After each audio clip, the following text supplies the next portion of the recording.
നമ്മുടെ സ്വന്തം കോഴിക്കോട് ബീച്ച് ഇതെല്ലാവർക്കും അറിയാലോ.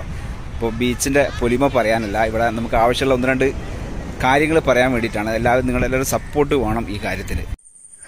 ദിനംപ്രതി പതിനായിരക്കണക്കിന് സ്ത്രീകളും കുട്ടികളും അടങ്ങുന്ന ആളുകൾ വന്ന് പോകുന്ന കേരളത്തിലെ നമ്പർ 1 ടൂറിസ്റ്റ് ഡെസ്റ്റിനേഷനാണ് നമ്മുടെ ഈ കോഴിക്കോട് ബീച്ച്. ഇവിടെ വരുന്ന ആളുകൾക്ക് ആർക്കെങ്കിലും ഒന്ന് ടോയ്ലറ്റിൽ പോകണം അല്ലെങ്കിൽ മൂത്രമൊഴിക്കാൻ പോകണമെന്ന് തോന്നിയ ഒരു രക്ഷയില്ലാത്ത, ഒരു സംവിധാനവും ഇല്ലാത്ത ഒരു അവസ്ഥയിലാണ് ഇപ്പം നമ്മുടെ കോഴിക്കോട് ബീച്ചുള്ളത്.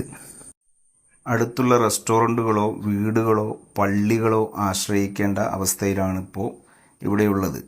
ഇവിടെ നമുക്ക് റെയിൽവേ സ്റ്റേഷനിലും ബസ് സ്റ്റാൻഡിലുമൊക്കെ ഉള്ളതുപോലെ ഒരു കംഫർട്ട് സ്റ്റേഷൻ കൊണ്ടുവരാൻ, കാശ് കൊടുത്ത് ഉപയോഗിക്കുന്ന ശൗചാലയം കൊണ്ടുവരാൻ ഇവിടുത്തെ നഗരഭരണകൂടമോ അല്ലെങ്കിൽ സർക്കാരോ വിചാരിച്ചാൽ നിഷ്പ്രയാസം നടക്കുന്ന കാര്യമാണ്. പക്ഷേ എന്തോ കാലം ഇത്ര പുരോഗമിച്ചിട്ടും നാടിത്ര മാറിയിട്ടും ഇതുവരെ അങ്ങനെ ഒരു സംവിധാനം ഇവിടെ നിലവിൽ വന്നിട്ടില്ല.